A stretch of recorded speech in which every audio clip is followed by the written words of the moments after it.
Thank you very much for joining us this afternoon. The CDFI ERP team, the Equitable Recovery Program team, is here to help you to get acquainted with your Equitable Recovery Program Award Assistance Agreement. I am Sylvia Lopez Gaona. I am Associate Program Manager for the ERP, and I'm joined today by a couple of teammates who will now introduce themselves. Hi, I'm Dan Aiello. I am the acting ERP program manager. And Latasha. Hi, I'm Latasha Banks, and I am the senior portfolio manager for the ERP program. Wonderful. So we are here to help you get acquainted, and we have a couple of objectives for today's webinar. On the next slide.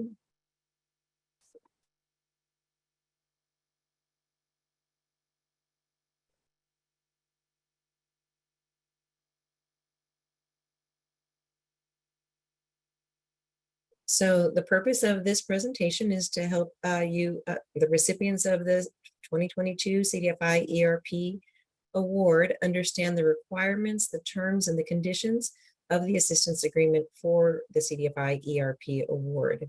This presentation is for educational purposes only. Our objectives are to describe the assistance agreement and its purpose, to show what the assistance agreement looks like, to explain the contents of the assistance agreement, to provide instructions on what to do with your assistance agreement, and to provide information about limited opportunities for modifying your assistance agreement. Here are the topics of the assistance agreement. If we can just go back to that, and we'll do a little overview of the topics. Thank you. We've got 6 sections here. The first is the overview of the assistance agreement, and then information about when it will be available, then the components of the assistance agreement, other information that's really important about the assistance agreement, the eligible activities under the assistance agreement, and information about making changes to assistance agreements. So in terms of the overview, the assistance agreement is a legally binding contract between the CDFI fund and the recipient. The terms of the assistance agreement are based on the recipient's institution type, information that was submitted in your application, your fiscal year end date, and the CDFI ERP requirements. Every CDFI ERP award recipient must execute an assistance agreement before you get your payment. So before you get your award funds, you've got to sign this document. And this agreement has some very key components, each of them equally important. The first of which is annual reporting requirements with deadline, performance goals and measures, programmatic requirements, authorized activities for award funds, and general awards and terms and conditions.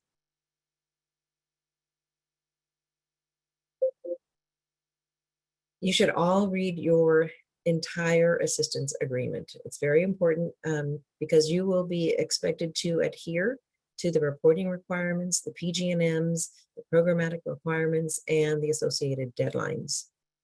You should keep a copy of the assistance agreement stored in your files, in your systems, whatever your method is.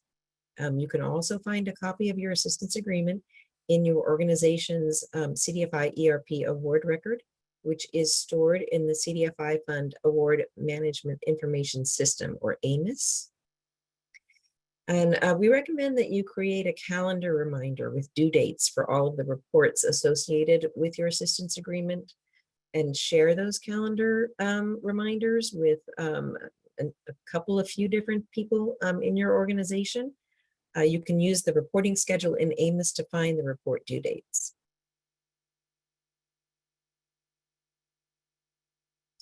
So the assistance agreement needs to be signed by September 15th, by an authorized representative listed and active in the recipient's AMIS account. This is key. The authorized representative must have the legal authority to enter into the assistance agreement, and the authorized representative's title must reflect a leadership position with the authority to sign on behalf of the recipient's organization.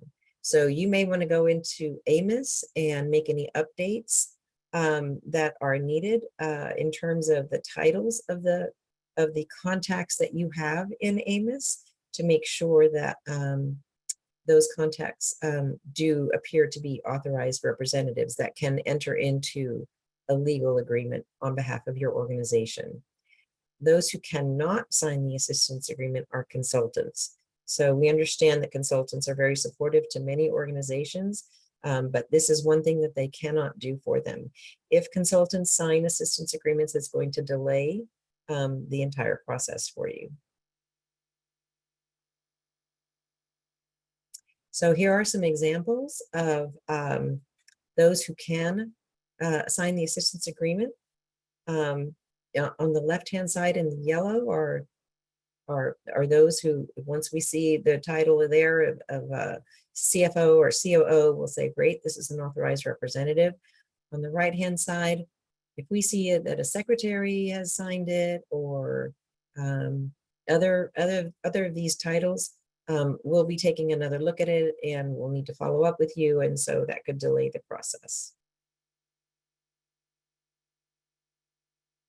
We urge you to review the assistance agreement very carefully before signing the document, because we will expect you to fulfill all of the terms and conditions and meet the deadlines in the assistance agreement.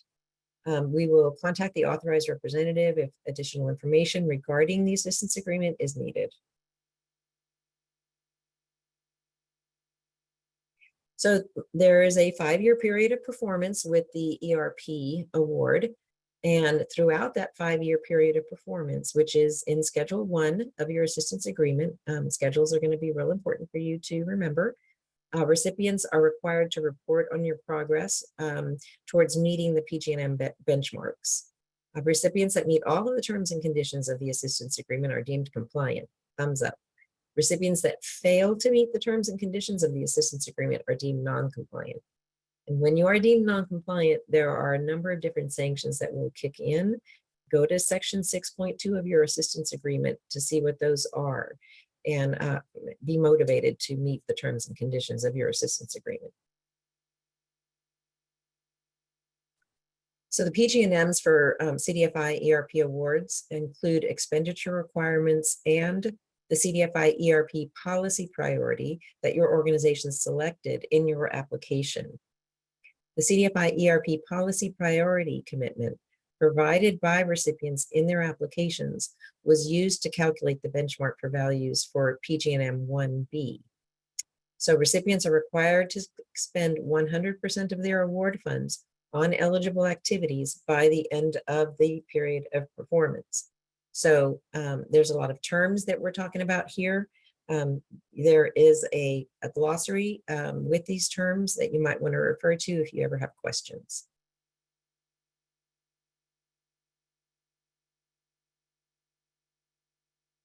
So if you'll remember, we designed this program around eligible geographies. So you must expend at least 90% of your CDFI ERP award in program activities in CDFI ERP eligible geographies to satisfy the PG&Ms.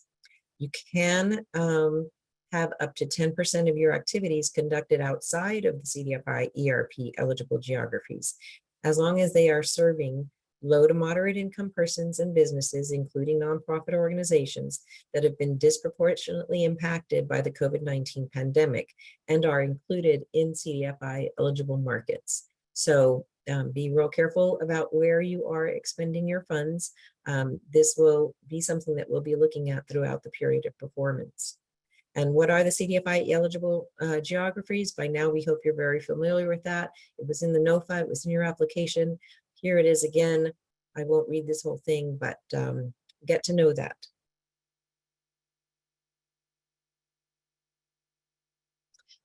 Right, in our next section, Latasha will tell you about assistance agreement availability.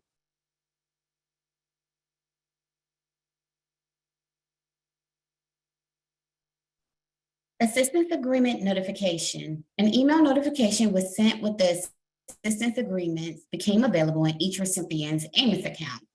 All the emails were sent to authorized representatives in the point of contacts listed in the recipient's FY2022 CDFI ERP application, as well as those listed as active authorized representatives on the recipient's organization in AMIS.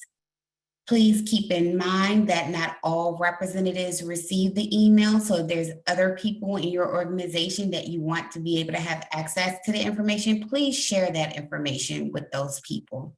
The email contained 4 attachments: the transmittal letter, instructions for accessing and signing the assistance agreement in AMIS, certificate of good standing instructions, helpful tips that provide detailed instructions regarding the award closing process, including completing the attestations. A revision is being made to the CDFI ERP assistance agreement to add the SF424 reporting requirement. Other than adding the reporting requirement, there are no other changes to your assistance agreement anticipated at this time. As a result, all individual ERP assistant agreements generated in AMIS prior to August 15, 2023 are being deleted and reissued. Recipients will receive a notification that the revised assistance agreement is available for signature. Do not sign your assistance agreement until you are notified that revised agreements are available. Recipients will execute only the revised assistance agreements that contain the SF425 reporting requirement. Those who prematurely sign their assistance agreements do not currently have an executed assistance agreement. The SF425 is a post-award reporting form that collects data on the expenditure of federal grant funds. Note that a new transmittal package will not be sent. Once new assistance agreements are generated, we will confirm that all agreements in AMIS are current and reflect the new SF425 reporting requirement.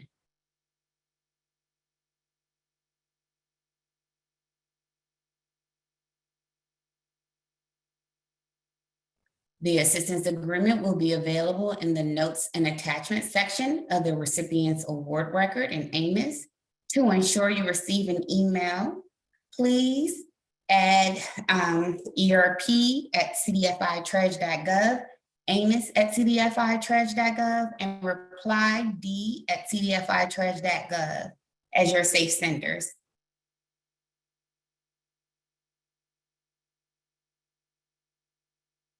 The assistance agreement process. Steps to finalize the assistance agreement and receive award payment. Step 1, recipient receives email notification that the assistance agreement is available in AMIS. Step 2, recipient reviews and signs the assistance agreement, submits required documents. Step 3, compliance review is completed for prior recipients. Step 4, CDFI ERP designee/program manager countersigns assistance agreement payment processing begins. Step 5, recipient receives email notification that countersigned assistance agreement is available in AMIS. Step 6, recipient receives initial payment. Please note that modifications will come into play within step 2. Assistance agreement counter components. Dan? Thanks, Latasha. Hi, everybody. I'm going to come talk about the components of the assistance agreement. So the two key components of the assistance agreement are the Schedule 1, the performance goals and reporting, and the Schedule 2, which is the general award terms and conditions. You need to make sure you read and understand both. This presentation is going to include some screenshots of relevant and frequently referenced pages in the schedules. Please note that your customized assistance agreement may differ in format and content from the screenshots in this presentation. So just pay attention to the one that you're looking at in AMIS. All right, so every assistance agreement has a cover page. The award number is in the cover page, and the announcement date, which was April 10th, it's going to be the same in everything. This is the start date of the period of performance for your CDFI ERP award. Also on the cover page, you're going to see the amount of the award and the amount of the initial payment. You want to verify that you're comfortable with the award amount and the initial payment amount as part of your review. And then there's a table of contents. As I talked about, there's a number of schedules. Schedule 1 includes information on the annual reports, annual report submission deadlines, and your performance goals. All right, let's go through the reporting requirements at a high level. I'm not going to necessarily read this slide. This is just the language in your assistance agreement. But I am just going to go through at a high level what the reporting requirements are.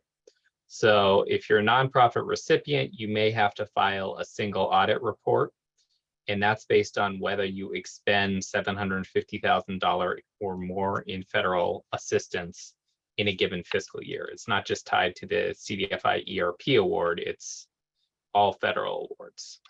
And so that's a report that you'd submit through the Federal Audit Clearinghouse and optionally via AMIS. There's also a financial statement audit report, which is required of nonprofit recipients, including insured credit unions and state insured credit unions. So if you have an audit prepared, you need to submit a statement of financial condition. It's audited or reviewed by an independent certified public accountant. This is not, should not be construed as the CDFI fund requiring the recipient to conduct or arrange for additional audits, not otherwise required. And the form of submission there is going to be in the AMIS account. For for-profit recipients, it is a requirement to submit financial statement audit reports along with statement of financial condition audited or reviewed by an independent CPA. And you submit that via AMIS. For regulated institutions, also need to submit a financial statement audit.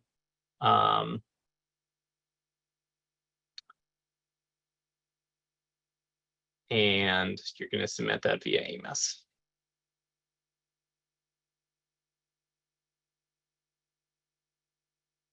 So the ERP award specific reports. The first one is the transaction level report.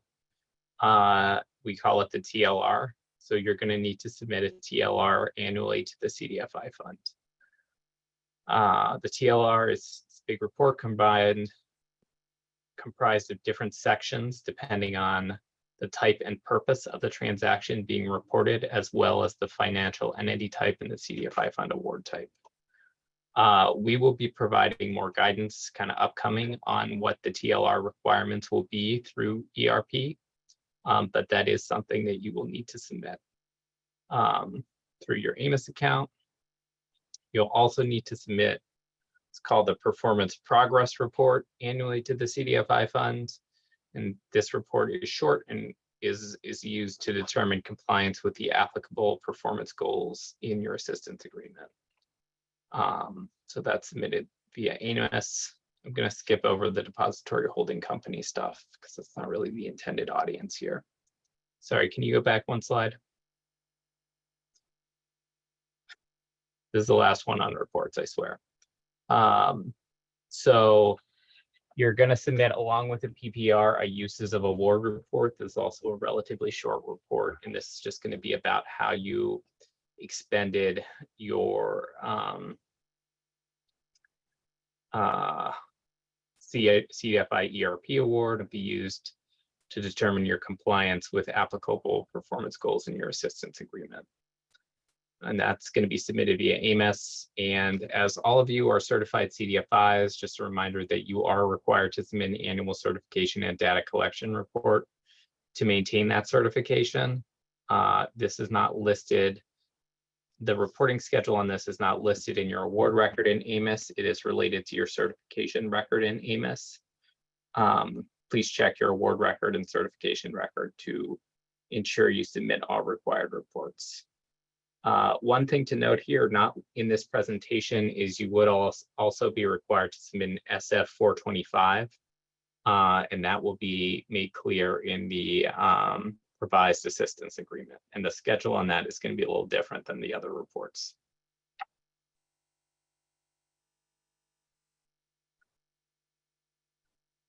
All right, a couple additional notes on reporting. Please review section 5.15 of the assistance agreement. For this section, recipients will be required to report on beneficiary demographic data pertaining to borrowers and/or beneficiaries of CDFI ERP financing as part of your reporting requirements, including information on race and ethnicity. Section 523D of the statute that created the CDFI ERP program allows a CDFI that receives a ERP award to collect such data, notwithstanding any limitations in ACOA, and without any adverse action related to that collection by CFPB or any other agency.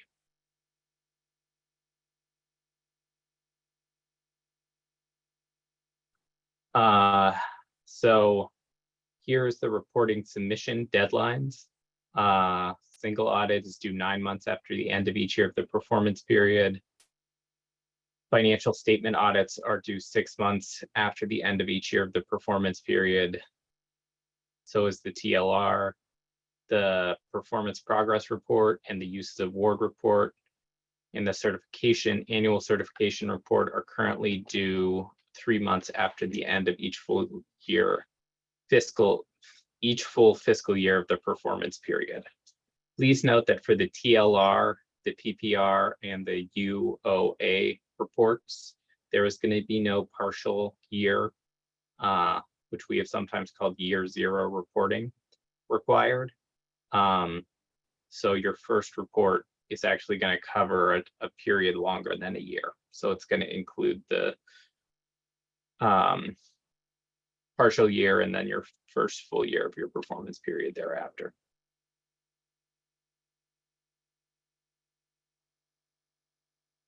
So we're going to measure your performance as delineated below. Look at this period of performance table in your assistance agreement. You're going to notice that year one of the period of performance is longer than a year. It's going to be the partial year and then the full fiscal year. So in most cases, for most folks, it's probably going to be 18 months or more. And then after that, the period of performance will be 12 months each. Next slide. PG&Abs are performance benchmarks that a recipient must meet in order to maintain compliance with the assistance agreement. In addition to meeting performance goals, compliance is also dependent on maintaining your CDFI certification status, timely submission of reports, and if applicable, an unqualified audit opinion in the absence of material weaknesses in your single audit.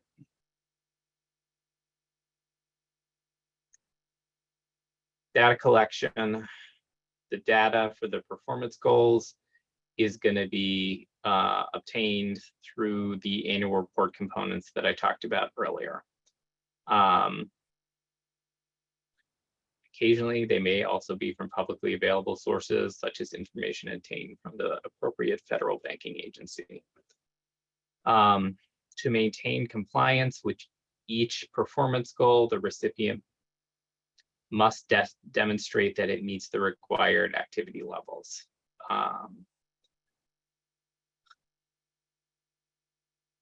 Notwithstanding the performance goals in your CDFI ERP assistance agreement, you have conditions that you're required to meet in order to maintain your certification. particularly related to target market requirements specified as specified in section 5.8 of the general terms and conditions. So what that basically means is if you are making loans and investments to meet your CDFI ERP performance goals, please make sure that those loans and investments aren't going to cause problems with you in terms of meeting your target market requirements under certification. So your assistance agreement, when you look at the Schedule 1, is going to specify which performance goals are applicable to your organization. The first performance goal is just about the expenditure of the award. So you need to have expended 60% of the award by the end of year 3, 80% by the end of year 4, and 100% by the end of year 5, which is the end of period of performance. Your other PG&M is related to the CDFI ERP policy priority that you selected in your application. So this is going to be measured at the end of year 3 and at the end of year 5. So how it's going to work basically is at the end of year 3, we are going to measure whether you have met the percentage outlined. In most cases, it's a percentage, the benchmark outlined in year 3. And that percentage is going to be applied to the amount of the CDFI ERP award that you've expended at the end of year 3. So for example, if your policy priority is that you need to expend the equivalent of 75% of your award at the end in Native areas, persistent poverty counties, or US territories, and then you have expended $1 million of your award funds at the end of year 3, we would see if you'd expended at least $750,000 in those areas. So you'd meet that performance goal. At the end of year 5, there's the dollar volume that you need to hit, and that's because you are required to have expended all of your award by the end of year 5. So that's the full amount that you're ultimately going to need to get to. All right. This is just what this looks like in the assistance agreement where the PG&Ms are listed. This is PG&M 1A. And then this is PG&M 2. You will only have one policy priority, and it's going to be marked with a yes. Checked all your agreements. No one should have more than one policy priority checked. If you see an agreement, it looks like you have more than one policy priority, that's a problem. Please let us know. But you should each have one. If you have an agreement with no policy priorities checked, that would also be a problem. Please let us know. But that should not be an issue for anyone. In addition to your performance goals and measures, you also have certain programmatic requirements that are applicable to your organization. Most of these are outlined in Schedule 2, but a couple important ones are in Schedule 1.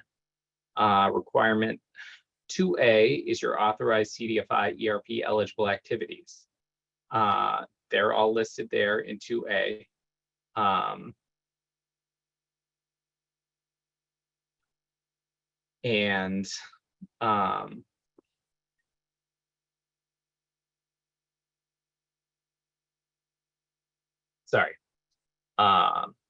So they are all listed. All of the eligible activities are listed in under requirement 2A on the Schedule 1. Please note there are some limits related to these eligible activities. So within program activities, you can't expend more than 25% of the award amount on financial and development services combined. And that dollar figure is going to be in your agreement. You also should look at the limit on operational support activities. There is going to be a dollar cap listed in your agreement that you can't expend more than that amount on operational support activities.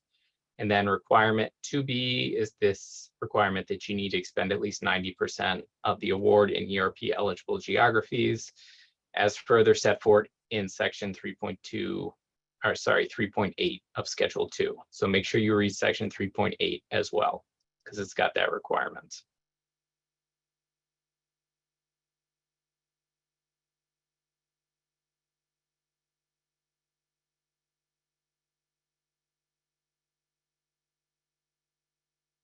Okay, here's the programmatic requirements as how they appear in AMIS.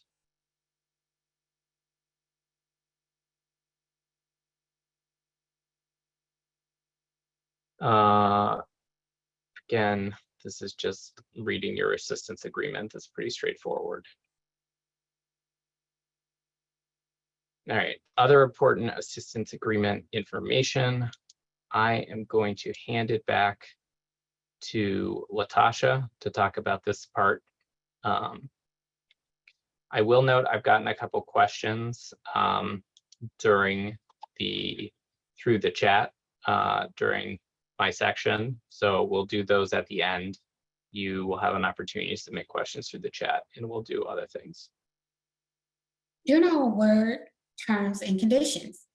To receive award payments, recipients must electronically sign the assistance agreement and upload required documentation into AMIS. Your certificate of good standing. The certificate of good standing must be from the Secretary of State for the recipient's state of formation, dated within 180 days prior to the federal award date of the assistance agreement.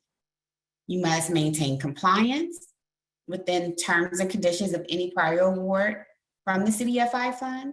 You must maintain accurate banking information in the system for awards management, SAM.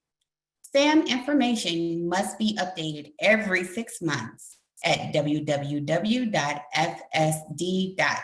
I want to reiterate this because if your information is not up to date, you will delay your payment. The initial payment of the CDFI ERP award will be based on the amount of the recipient has indicated that it expects to expend on CDFI ERP award eligible activities within the first 12 months of the award announcement date. The CDFI fund reserves the right to increase or decrease the initial payment amount to ensure that any subsequent payment is at least $75,000.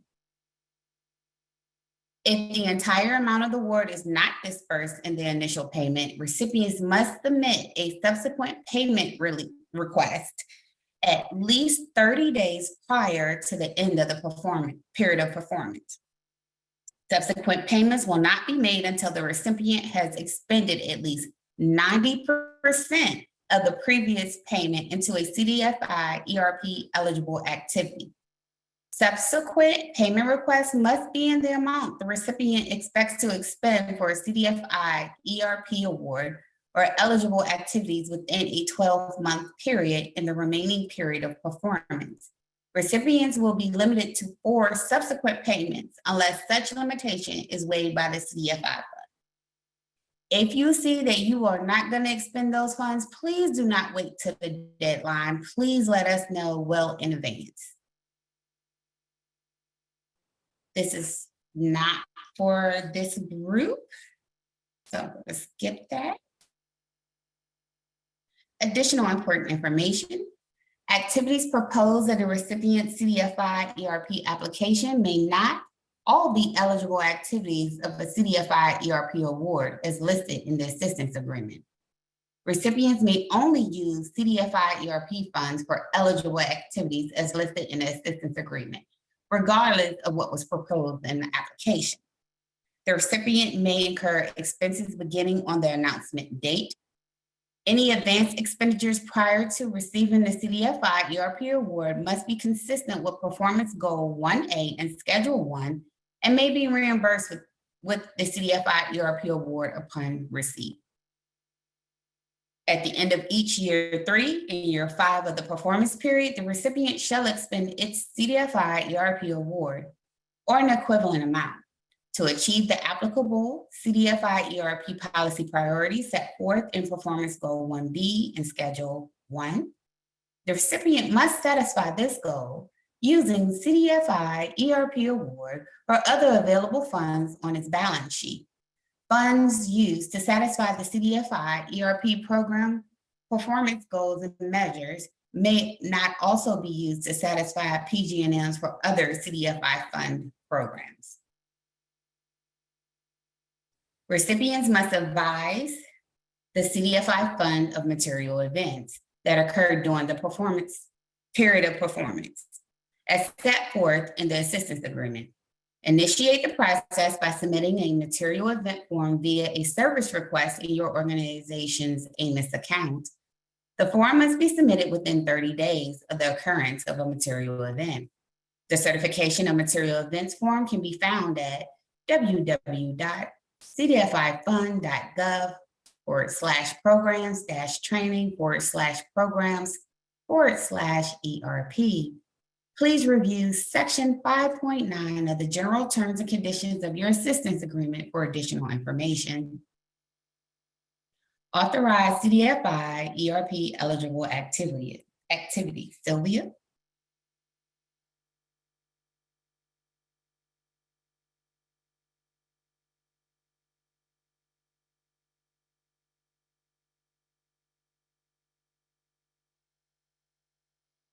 Again, we're back to general award terms and conditions, Schedule 2 of your assistance agreement, where we spell out that you must use your ERP award only for eligible activities designated in Performance Goal 2A of Schedule 1 and generally consistent with your CDFI ERP application. Again, you identified impacts and outcomes and presented a strategy, so you'll want to adhere to that. If you need to review your application, please do. You may use your CDFI ERP award for operational support activities, subject to the restrictions set forth in section 3.11E. Your CDFI ERP award expended on operational support activities must enable you to build your organizational capacity and acquire technology, staff, and other tools necessary to accomplish the activities under a CDFI ERP award. And the program activities as set forth in Performance Goal 2A1 of Schedule 1 shall be used to alleviate economic impacts of the COVID-19 pandemic, such as job loss, disruptions in health and mental health care, disruptions in childcare, disruptions to small businesses, and increased housing instability in CDFI ERP eligible activities. Geographies. So these are what you must expend your award funds are. These are the eligible activities. They're the program activities and the operational support activities. Again, they are easily found in several of the ERP documents. So we recommend you stick to that. So there are restrictions in terms of the use of your award. Your award funds that are expended to satisfy your CDFI ERP PG&Ms may not also be used to satisfy PG&Ms for other CDFI programs. So you can only count them for the ERP program. You can't count them for FA or any other programs. No more than 25% of the CDFI ERP award may be used for financial services and development services combined. So again, you'll want to look at the definitions of those terms and understand how you need to be sure to expend your award so that you're within that restriction. You may use your funds for operational support activities within these amounts, depending on your award amount. So be sure that you're familiar with that in your assistance agreement. Your award funds are considered expended once you allocate them to one of 13 activities. Those are the program activities and the operational support activities that are set forth in Performance Goal 2A in Schedule 1. So again, more restrictions. You may only use your award for direct costs associated with an eligible activity. Those are described in section 2 CFR 200.413 of the uniform requirements and are incurred by the recipient to carry out the eligible activities. You may not use the ERP award funds for indirect cost as defined in the uniform requirements. The eligible activity categories as set forth in the uniform requirements are not authorized for indirect costs or an associated indirect cost rate. So any expenses that are prohibited by the uniform requirements are unallowable and are generally found in subpart E, cost principles of the uniform requirements. The CDFI fund reserves the right to require the recipient to repay all or a portion of the award if the recipient expends funds for an unallowable activity.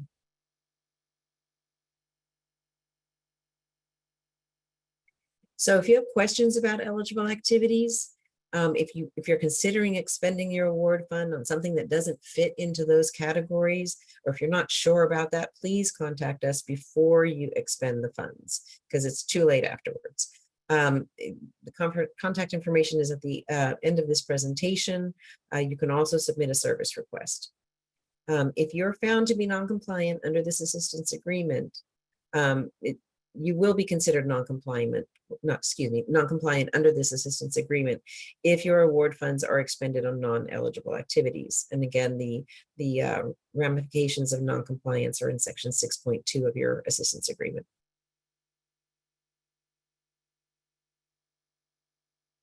All right, if you want to make changes to your assistance agreement, once you do get that notification that it's an AMIS for you, we will tell you what to do, how to go about that. All right, so thanks, Sylvia. Making changes to your assistance agreement.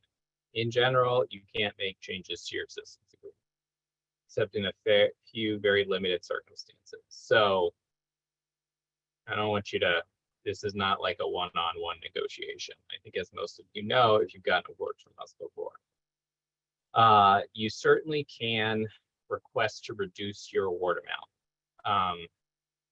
So if you decide for whatever reason that you do not think, given the restrictions in the agreement, that you can expend the entire award amount, you could ask to reduce it. We will not reduce it below $500,000. So if you wanted to reduce it below that, then I think you need to consider just declining it altogether. You're also welcome to modify the initial payment amount. You need to indicate why that's the case.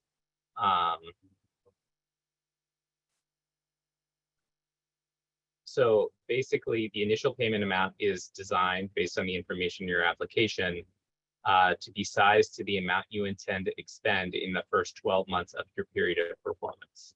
Now that you see the conditions of the grant or the market conditions we're working in, which are different than the time of application, you may decide, oh, we could expend more than our initial payment amount in 12 months, or we actually need to reduce that initial payment amount down because we're going to expend things a little more slowly than we are anticipating at the time of application.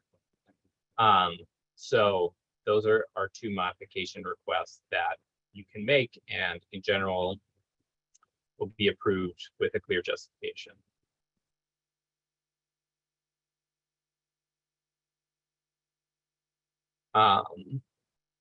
So request to change PG&M 1B, which is related to the ERP policy priority, is generally going to be denied.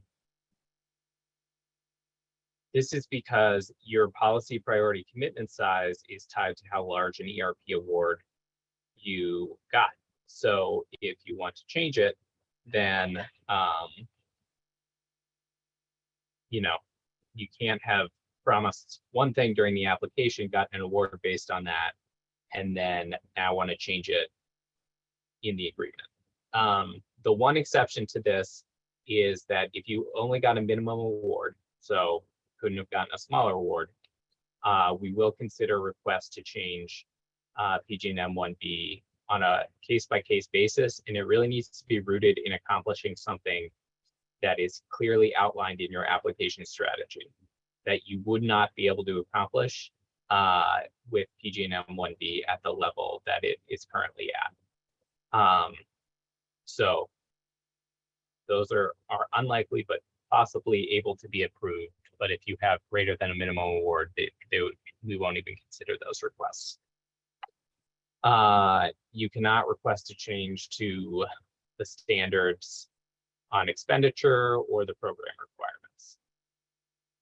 We're not going to let you increase the amount that you can spend in operational support activities, for example. That's done by formula.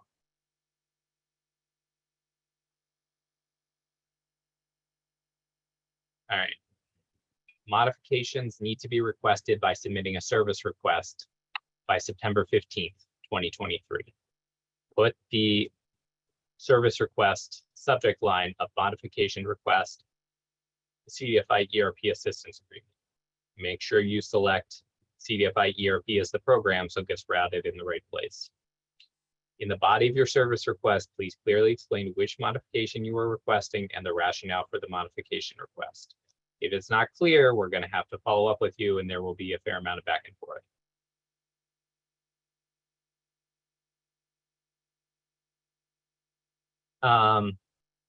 Once you've entered into your assistance agreement, you do have the right to request an amendment during the performance period. You need to request an amendment submitted via service request no later than 60 days prior to the proposed effective date of the amendment. If you think you might need to request an amendment, ask as soon as possible, because these will take time to process. We are only going to approve amendment requests on a limited basis at our own discretion. The guiding principle here is we are not going to modify your agreement in such a way that would have resulted in you not getting the award you got or not getting an award at all. Based on that modification. So don't assume that just because you're asking for it, the modification or amendment request would be approved.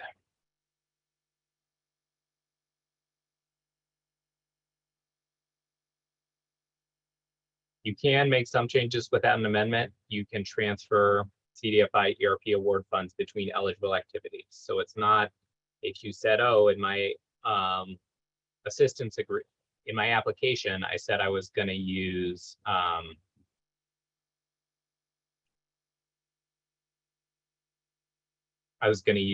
million for loan loss reserves and $500,000 for financial products, but now I want to use $50,000 for each. That's fine. That doesn't require an amendment or even notification. We'll just see that when you report how you use the award. Also, changing the name of the organization. You can just do that by submitting a service request in the AMIS. We don't need to amend your agreement. It is a material event, so you're just going to need to be reported via a material event form, as outlined in your assistance agreement. Next page. Continue to monitor the CDFI ERP section of cdfifund.gov to access additional guidance and webinars regarding the assistance agreement. These materials will be posted to the CDFI ERP program webpage here, which is cdfifund.gov/ERP. If you have questions regarding your specific award, allowable uses of funds, or anything, please submit a service request in EMIS. Please select CDFI Equitable Recovery Program so it's routed correctly. Please ensure that your information is kept up to date in the EMIS, so we rely on this to notify you of important things. And please make sure you get email communications from the CDFI fund and make these email addresses safe senders. This concludes the presentation. Thank you for listening. We now have time for Q&A, so I'm going to respond to some questions we got in the chat. I got most of my questions as direct messages. Sylvia and Latasha, I don't know if you guys also got direct messages, but maybe I can work through mine first. And then if you have any questions that aren't covered, you can kind of let me know what that is. So a couple things. If you submitted a question that's specific to your organization, like, I don't understand PG&M, what does this mean in my PG&Ms, blah, blah, blah. What does this mean I need to do? I'm not going to answer it on the call. What I want you to do is submit a service request that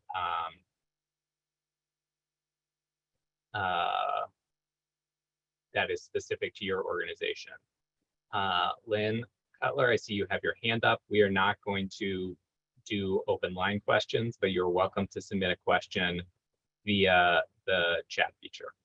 All right, so the first question I got was, can you confirm that there will be a not provided option for race and ethnicity for borrowers that were asked but did not report their race/ethnicity? So the race ethnicity reporting guidance is still being finalized. I can tell you that our preferred approach is for borrower self-identification. You can't force anyone to disclose their race as a condition of anything, so they could always decline to provide it. And there will be an option for reporting that the recipient declined to provide it. Okay, I'm going along. How will the demographic beneficiary data be reported in section 5.1? It's going to be reported through the TLR. Guidance on that will be forthcoming. There are, if you're familiar with the TLR from other reports, there are currently demographic data questions in the TLR. You know, in general, we're going to try to use what's already there. The difference is that those, instead of being optional, those fields will be required, and we're going to provide some guidance on how you should collect relevant demographic data. Someone asked a question, and this I think is potentially generally applicable, so I'm going to answer it, even though it's kind of about a specific PG&M. So someone said our 1B benchmark says that we must expend 100% of our CDFI amount in majority minority census tracts that are ERP eligible geographies. But the rest of the agreement says 90% must be used in ERP eligible geographies, which is the percentage that applies to us, 100 or 90. So if you do have as your policy priority selected majority minority census tracts that are also ERP eligible geographies, and your commitment there is 100%, then that is going to supersede the 90% general requirement, because there's no way you can get to 100%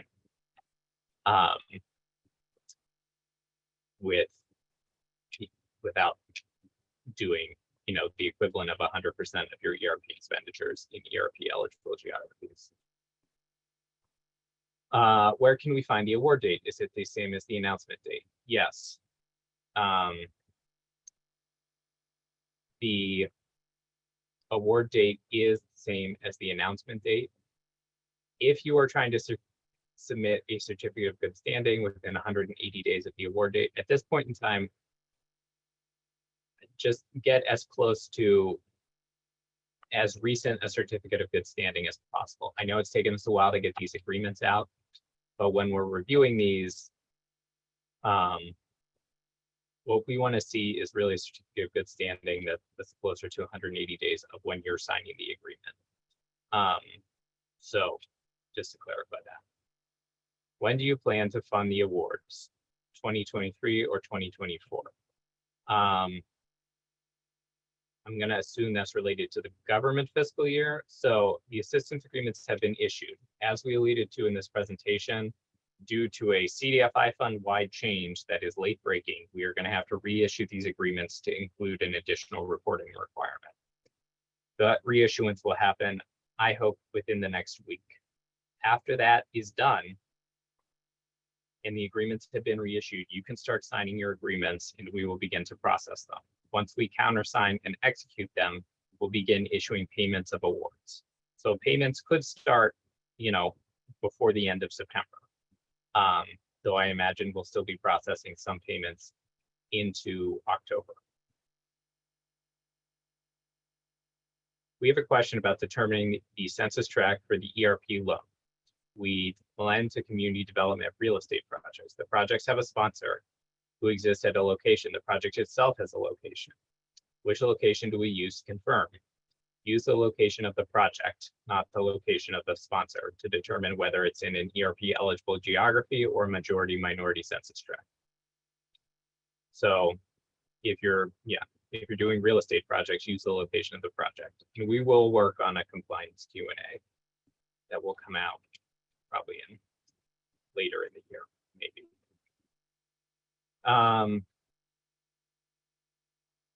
So someone is asking about using the ERP award with other CDFI awards. So CDFI ERP award funds cannot be counted towards performance goals under other CDFI fund programs. So, you can't use it to meet your FA requirements. And similarly, other CDFI fund award funds can't be counted towards meeting CDFI ERP performance goals. So you can't use your FA funded loan to count towards your CDFI ERP goal. That was in the NOFA, it was in the assistance agreement, it was in the FAQ related to the application.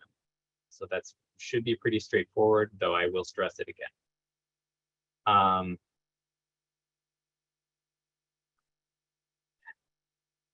ERP policy priorities are measured as a share of the total award amount. Can this be changed to the share of the program expenditures? No, because what was asked in your assistance agreement was what percentage of your award you planned it to use for an ERP, the ERP policy priority. You had the freedom at the time of application to set the expenditure percentage as you saw fit.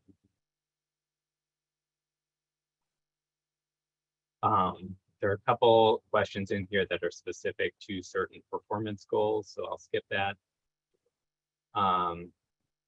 If we use our own loan funds in the target areas as capital, can we use the CDFI funds for operating costs or to support these loans? Or does the CDFI funds need to be used as loan capital? So the CDFI ERP funds need to be used for the eligible activities that are outlined in the assistance agreement. You cannot use more than the cap listed in Schedule 1 on operational support activities. So it's going to be some number, the cap on operational support activities is going to be some number between $166,000 and $400,000. You do not necessarily need to directly lend the CDFI ERP award fund. You could use it for loan loss reserves or capital reserves if you're a regulated institution, or there are other types of reserve funds you could use it for. You could use it for development services, et cetera, et cetera. So you don't need to use CDFI, the ERP awards, as loan funds directly, but you can't use them all on operations. You are bound to use only up to that cap.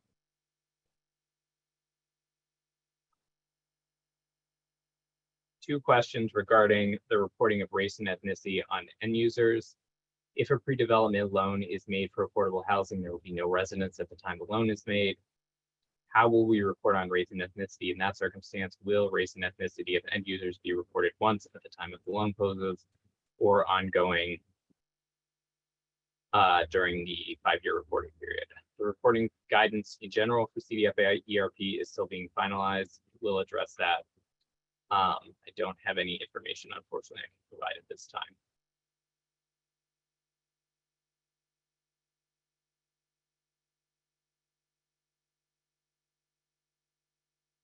So again, some folks have asked specific questions related to understanding their awards, which I'm happy to have someone answer, but not in this forum.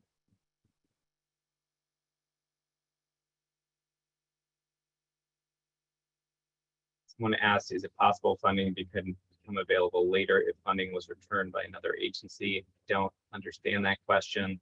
So we have awarded all of the CDFI ERP funding that we have available.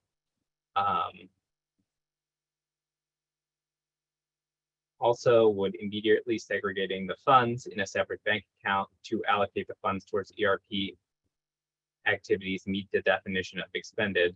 I'm especially wondering this in the context of possible interest remittance rules.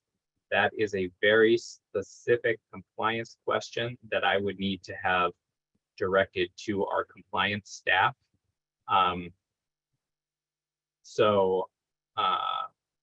If you want to submit that via service request, we could direct it to the appropriate person to answer it.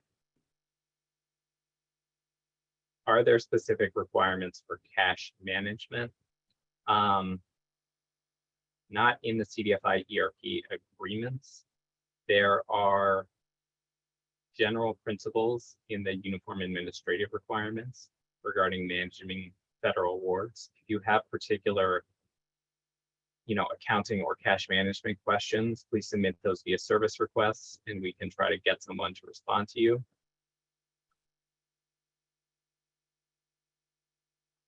All right.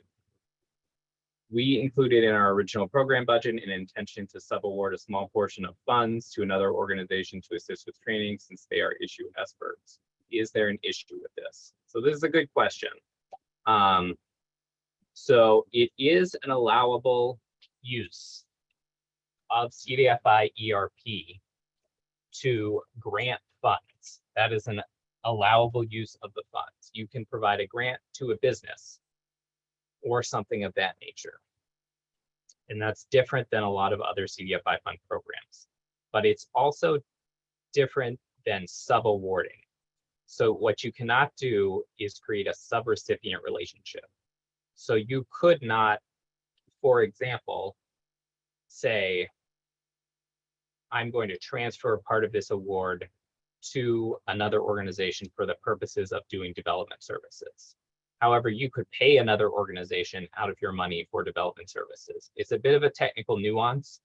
So if you want to walk through like a specific scenario, I recommend someone submit a service request related to that. But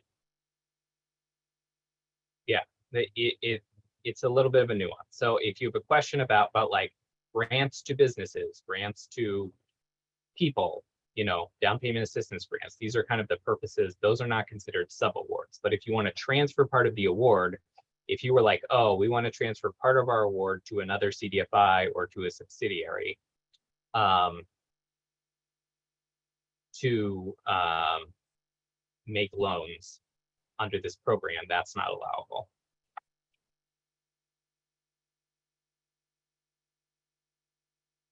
Okay, so if you have a specific question, please ask. Do we have to submit the new Title VI compliance worksheet before we sign the ERP agreement? No, that applies to new applications, not agreements.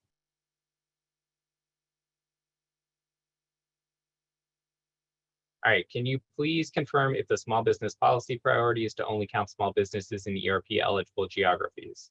No, you can use, you still have to meet the overall 90% goal, but you could count loans to small businesses that are made outside of ERP eligible geographies towards that policy priority, so long as you're staying in that 10% wiggle room. So unless the policy priority specifically states that the loans need to be in ERP eligible geographies, that means you can use the 10% of funds that are outside of ERP eligible geographies towards meeting that policy performance. Can a CDFI allocate the award for eligible activities in any amount within any of the approved uses? Yes, subject to the limits that are outlined in Schedule 1. So there's a cap on financial and development services, cap on operational support activities. So long as you stay under those caps, you can allocate them however you want.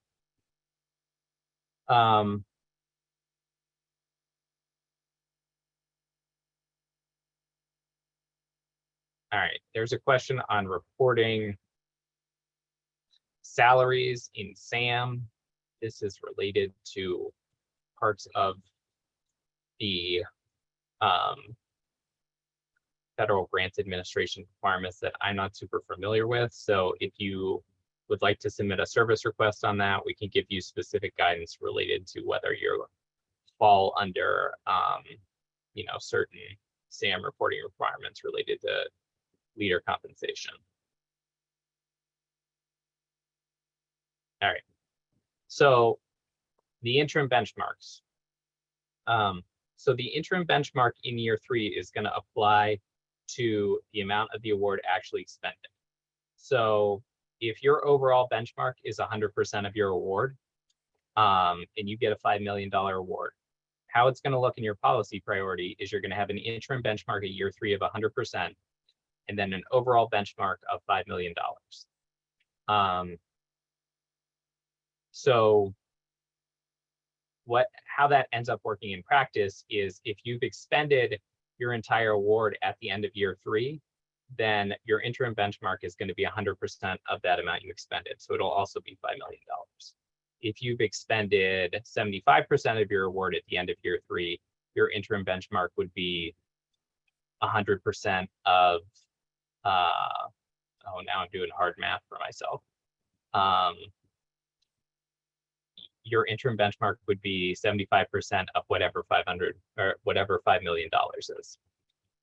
So that's how that works. I understand that's a little confusing to the folks, but basically at the end of the day, you're trying to manage that year 5 number and get there by year 5. The way this is written in the agreement is that if you expend all your award early, you also need to have met your full benchmark.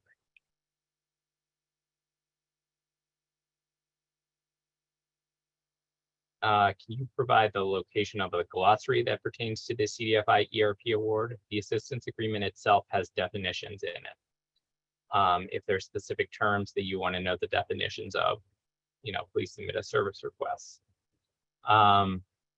So I've gotten a couple questions about access to the assistance agreement. All of the assistance agreements are uploaded. I am just now getting the sense that there may be some permissions issues with certain users in your organization seeing the assistance agreement. So I'm going to have our IT folks look into that. And those of you who have an assistance agreement on hold for whatever reason.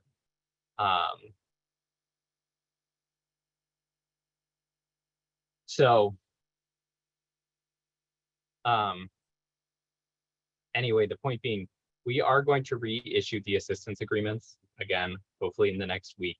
And so if there are any IT issues that are kind of preventing any permission issues, please submit a service request.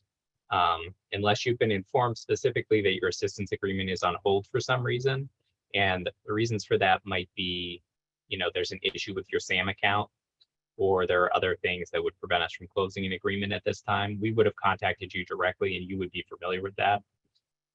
So otherwise, you should be able to see your assistance agreement. If you're not seeing it, submit a service request. We'll make sure there isn't a, we can loop in IT to make sure there isn't a permissions issue. If we make a loan outside an ERP eligible geography, how would we demonstrate proof that it was business that serves low to moderate income persons that were disproportionately impacted by COVID? So that's a justification you would need to keep in your loan files, indicating how you determine that it met that requirement. We can provide additional guidance on that in a compliance FAQ when one gets written, but that is something we're still working on. Excuse me a second, guys. I need to get back to where my questions were. All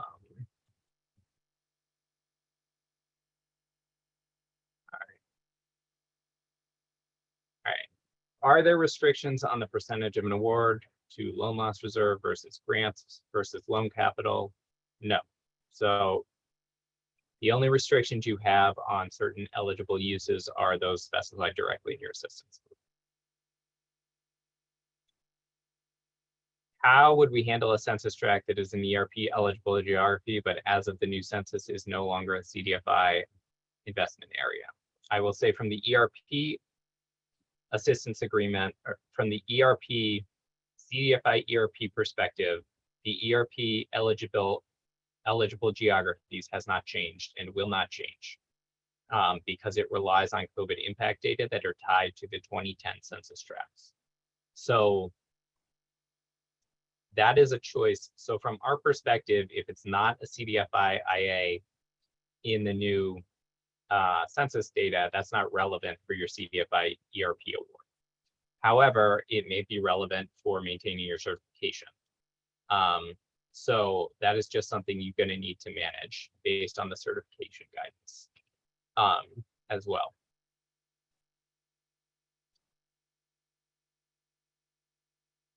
So again, the interim benchmark is based on the percentage of total funds expended.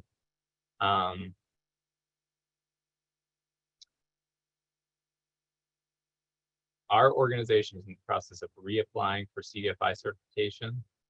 That's a very specific question that I'm not going to answer. but you are welcome to submit a service request. Is it requirement 2B, which is the 90% of activities in CDFI ERP eligible geographies, is that of the loan fund amount or the entire award amount? So that does not include the portion used for operational support expenses.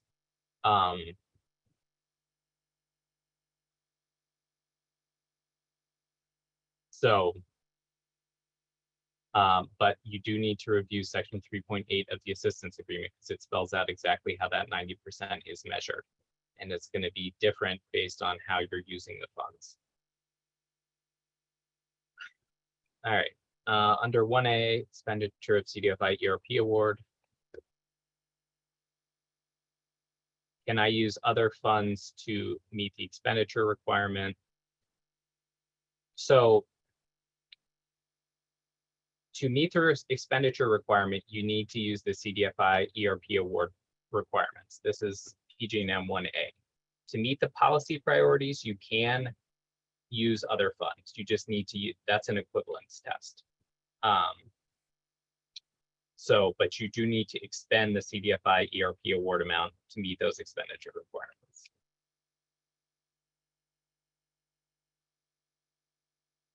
Should we wait on the modification request until you reissue the agreements, or can we put that in now? You can put that in now. Nothing we reissue in the agreement is going to change the modification. We just need to change some a minor thing related to required report. So you're not going to be, you can't modify the reporting request. So there's nothing, you can certainly ask this now.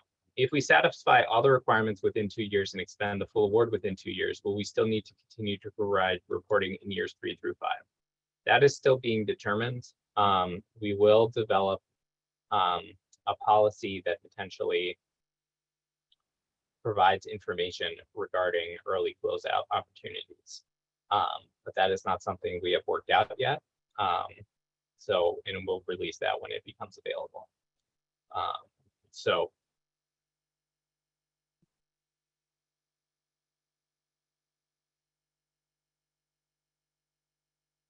The answer to question on end user demographic data.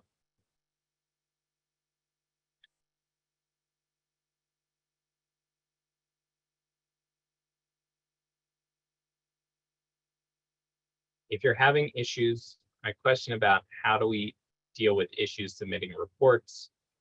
If you have issues submitting reports, please submit a service request. Note that it's a compliance issue.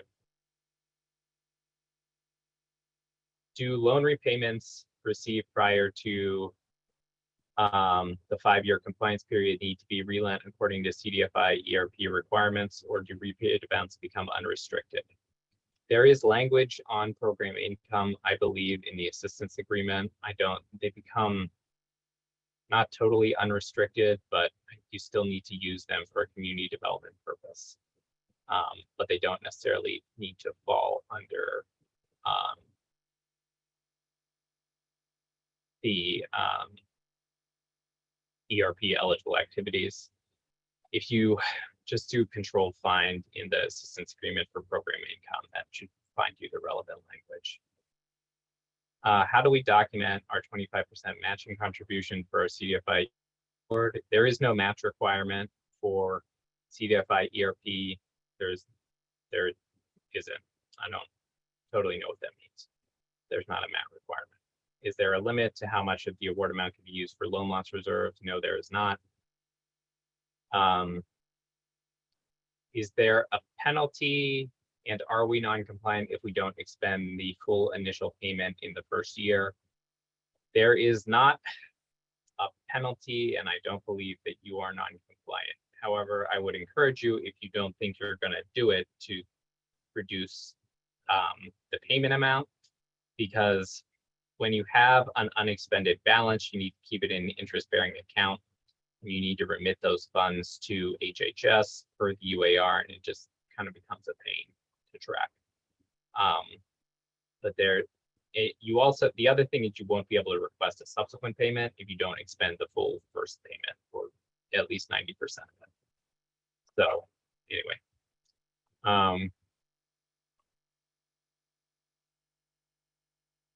Is there a way to request more funds? You can't use, your award amount is your award amount. So if you use the full award amount, there's no more money to request. However, if your first payment amount is less than your award amount, once you've used the first payment amount, you can request more funds up to your award amount. Is reporting for the first year performance period April 10th, 2023 through December 31st, 2024. If you have a December 31st fiscal year end, that is correct. Your performance period end date is based on your organization's fiscal year end date, so it's not uniform for everybody.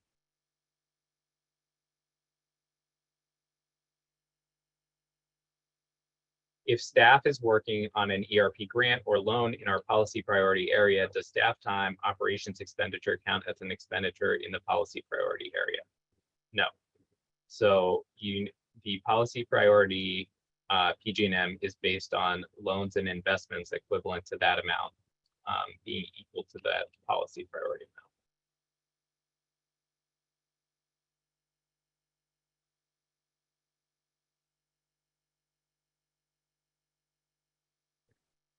Skip over some things. When is the estimated compliance call? Would it happen this year so we can prepare in advance? I don't totally know what that means. I expect, based on how this webinar is going and the number of questions we're getting, that we're getting enough that we will need to publish a compliance FAQ document related to ERP. And, we'll work on that as quickly as we can once these agreements are closed. What is the definition of financial services and development services expenditures? Those definitions are included in the CDFI ERP NOFA, which is available on the CDFI ERP page. I will send the CDFI ERP website out to everybody. It's also listed on the previous slide. You pull up the NOFA, it is there.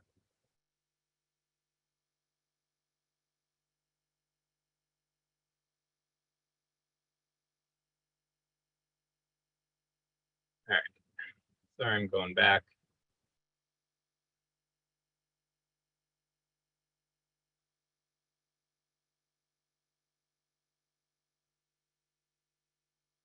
Okay, thank you so much, thank you. We chose the minority individuals or minority-owned businesses priority. Are there incomes required for the individuals assisted? Let me pull that up. I don't believe there's a reference to income there. So let me double check so I don't misspeak.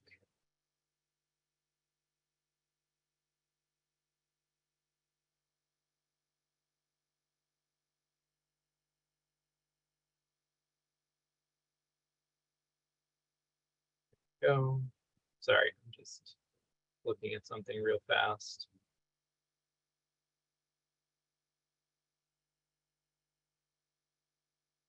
No, there's not an income component of the minority owned or controlled businesses stuff.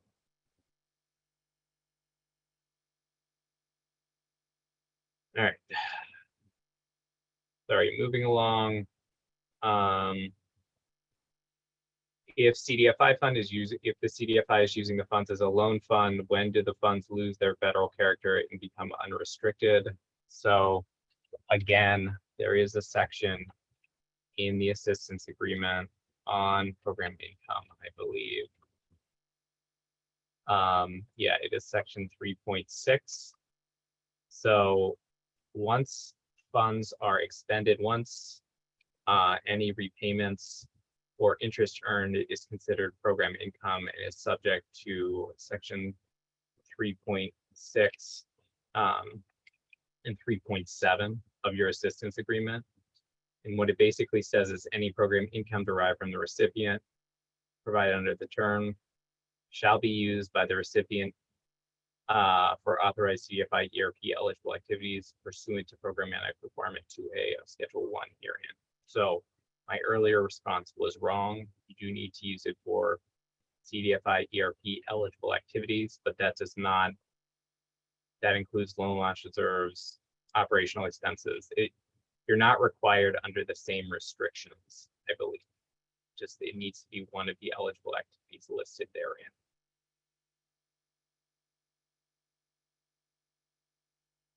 Okay. You still need to report if you meet your goals within 2 or 3 years. I provided information on potential early closeout earlier. Sorry, I'm getting to questions that were asked like 20 minutes ago.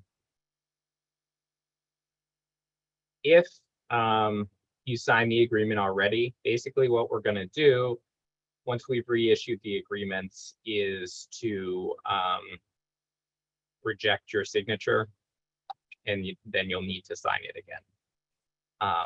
So if you signed it already, it's not, we'll just reject it and then you'll sign it again later. There are also going to be attestations that you need to provide before you can sign, attesting that you've attended a webinar, that your SAM account is updated and active, and that you understand your PGMs.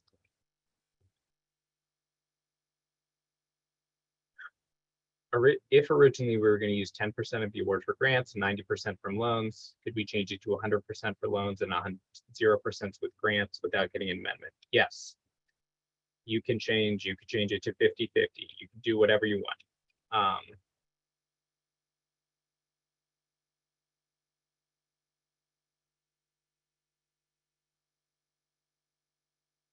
So does your answer on priority area mean that CDFIs that committed 100% to their priority area cannot expend anything on operations? No, because the policy priority is based on an equivalent amount of the award. It's not based on the award funds itself. So what that means is you could spend $400,000 on operations. But we want to see is that you make an equivalent amount of lending to your award. So if you got an award of $2 million and your policy priority commitment is 100%, so we're requiring that you do $2 million of lending by the end of year 5 in persistent poverty counties, native areas, and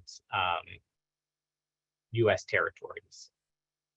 You can still use your ERP funds for operations. You use it for loan loss reserves. What we need to see is that you have done $2 million worth of lending in those areas at the end of year 5. That $2 million does not need to be encompassed in whole or in part by the ERP award funds, as long as the ERP award funds were spent on eligible activities. So how might one do that? Like, you could use your cap, if your cap for operations was 400,000 in that scenario. I don't think it would be, but if it was, you could use 400,000 on operations, and then you could use 1.6 million for loan loss reserves. And then none of the ERP funds are going towards lending in those geographies. You'd be using other funds to do the lending. So I want to stress that. All right, again, is the 90% requirement based on dollars or number of transactions? That, please read section 3.8 of the agreement, because it's going to spell out in detail what the 90% requirement is.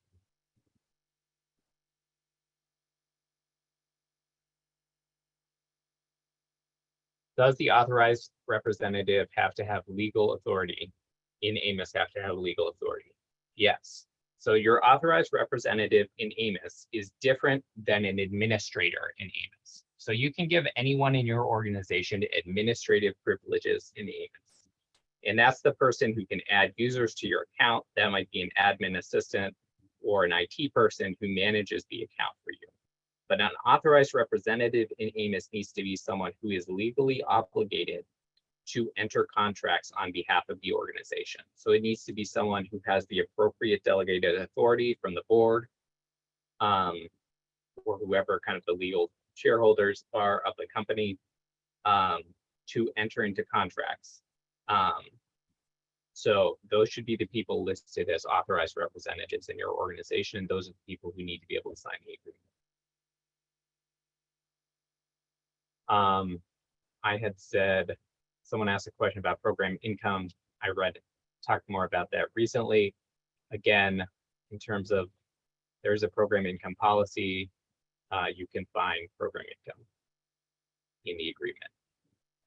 If we are providing capital grants for facilities related construction, are the funds considered expended when we make the grant commitment or when we disperse the funds? That's a technical question that I would probably need to do a little more research on related to federal grant guidelines. So if you want to submit that via service request, we can see if we can get an answer for you.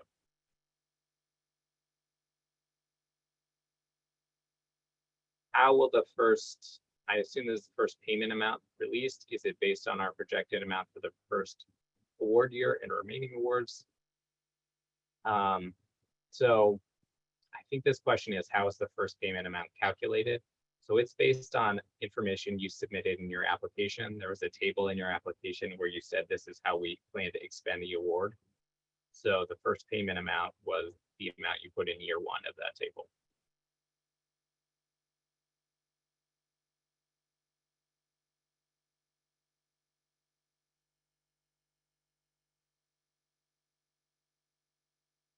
So someone found my last response confusing.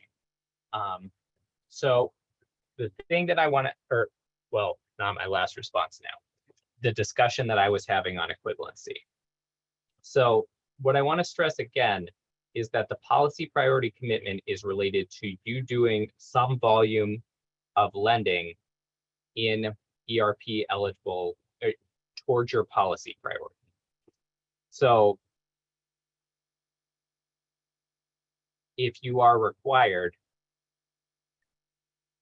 if your policy priority commitment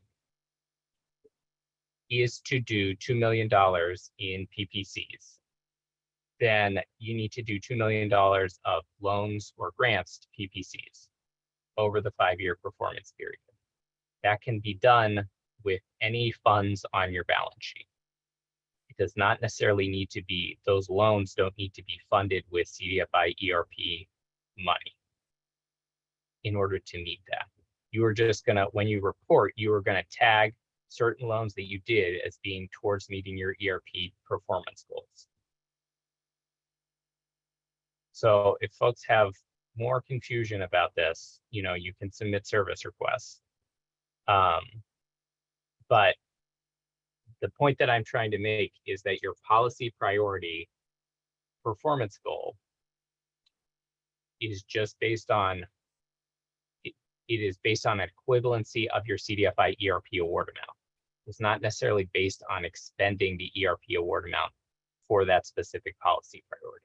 You can use the ERP award amount for eligible activities within your organization as long as you deliver a certain amount of lending towards the policy priority as outlined in your assistance agreement.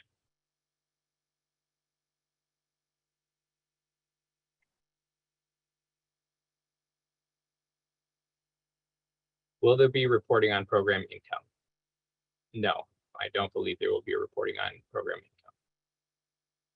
Explicit reporting on program income. The only program we have that requires explicit reporting on program income is the capital magnet fund. It will not be included here. All right, it is 4:30, so I've used kind of my half an hour that we'd reserved for question and answer. If folks have other questions,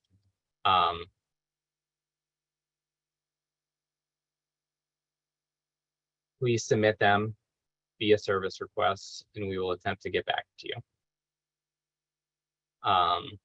Anyway, we appreciate your interest and participation in the program.